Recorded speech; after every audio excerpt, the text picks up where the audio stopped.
everyone, it's Miss Champagne. Okay, now let's get started. So guys, today I'm going to talk about lesson planning, and this is lesson planning for private English teachers. Now, this doesn't mean that if you're a teacher in general or if you're a classroom teacher that you can't use these techniques. I'm just being very specific right now. But of course, you can take, whatever you take away from this video is what you take away. Now, I'm going to talk about lesson planning in Japan for my private English students. Now, I'm a private English teacher, which means I teach independently from schools. So that means I have my own clientele that I service, and I have my own students that I teach one-on-one lessons or one-on-many lesson. It just depends on whom I'm teaching. I'm going to talk about lesson planning for adults. Okay, now, a lesson plan is basically a step-by-step guide that shows yourself how you're going to get from point A to point Z. When you're lesson planning, you have to remember that your student needs to take something away from class. Okay, so that's the whole point of lesson planning.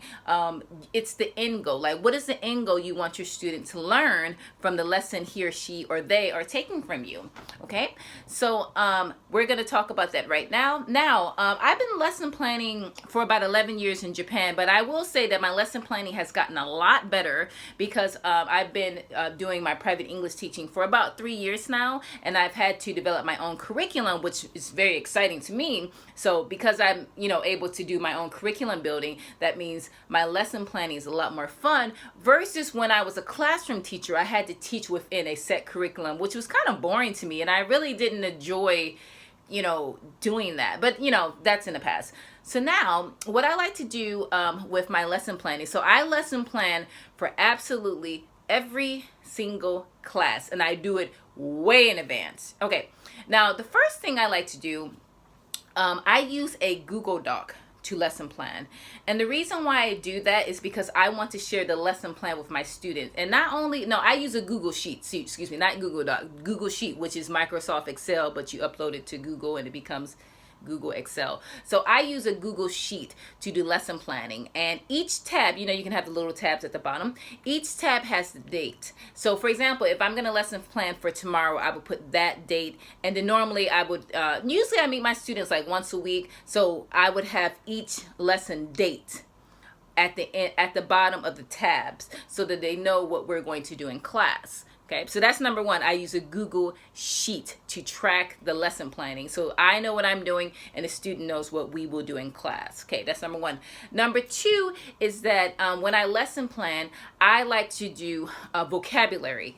Not vocabulary. I do vocabulary, but not in the beginning. I like to do pronunciation in the beginning. And guys, I will put a link in the description so that you can go to my membership page on LinkedIn. Now, I'm not saying to join the membership, but just take a look at what I teach to my private students. It should say like ACE English. It probably says ACE English Easy Adults Membership or ACE English Easy Professional Membership. So that way you can see the pronunciation that I do in class. So the pronunciation on that website is the same one I do in class, except for the one on the website is a video of me, and the one in class is me in person doing it. Okay, so number two is I do pronunciation. Okay, after that, I like to talk about the news. I feel that the news is a great way to not only keep up to date with what's going on in Japan and in the world, it's also a good way for the students to build their critical thinking skills.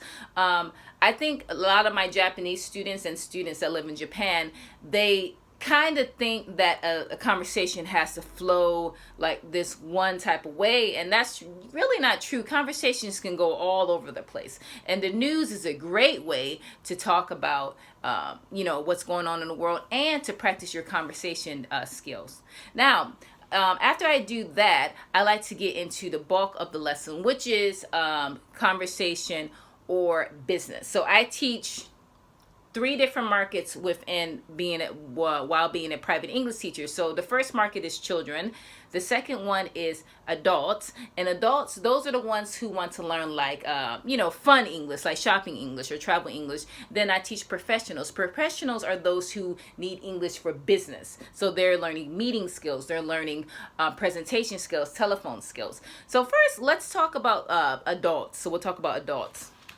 Okay, so what I like to do, so I do the pronunciation, then we talk about the news, and then we'll use this book. Now, this is my book. I created this. I'll also put the link about this book if you guys want to use one. This one is already ready. The curriculum or the script is inside because like before I was able to make this book, literally I was giving out these like documents to my students, and it really got overwhelming for me because I had to constantly print. And I said, you know what, I need an easier way to store this, so I created this workbook. This is one of 3, and I'm creating more right now. Okay, now for this one, this is Beginner's Daily Shopping Conversations Workbook 1. And what I'll do, I always start at the beginning. You have your table of contents here. The first one is how to hold a conversation, and this is in a convenience store because a lot of my students do travel overseas.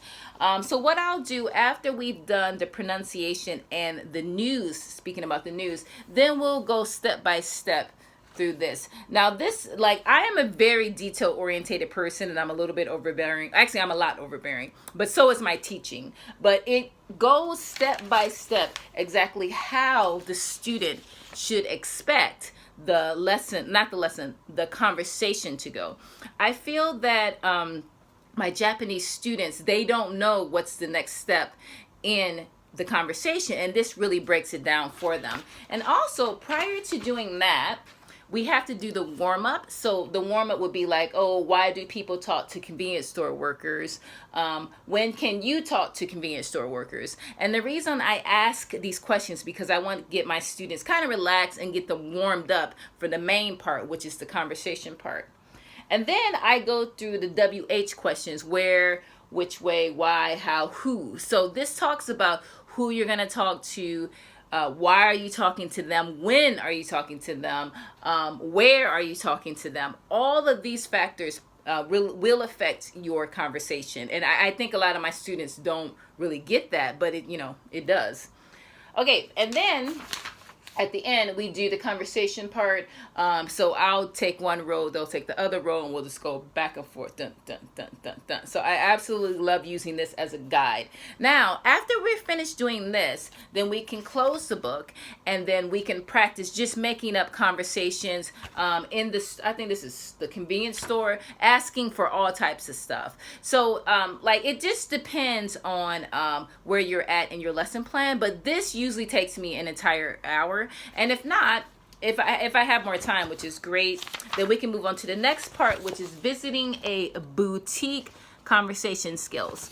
So once again, what I like to do, first step is I use a Google Sheet for the lesson planning. Step 2, I do pronunciation. Step 3, we talk about the news. Step 4, we use the workbook, and the workbook has the warm-up, the WH questions, the conversation, and then we do like a free conversation. And this literally can take an hour. If we have more time, then we'll move on to the next part. But generally, I like to do one conversation each lesson because I really want the students to get it. And plus, you want to pace yourself. You don't want to do the entire workbook within a month. That's not the point. The point is to pace yourself. So as a teacher, you have to know that, okay, I'm going to do this one only, and then we can do maybe another news article, or we can do a vocabulary. Okay, so it just really depends on where you're at in your lesson, but that usually works for me. So guys, if you have any questions, please let me know. I'll put all my information in the description box, and also I'll create a lesson plan for you guys to use. And if you have any specific questions, please let me know because it'll help me with my lesson planning for you guys. All right, thank you. See you again. Bye.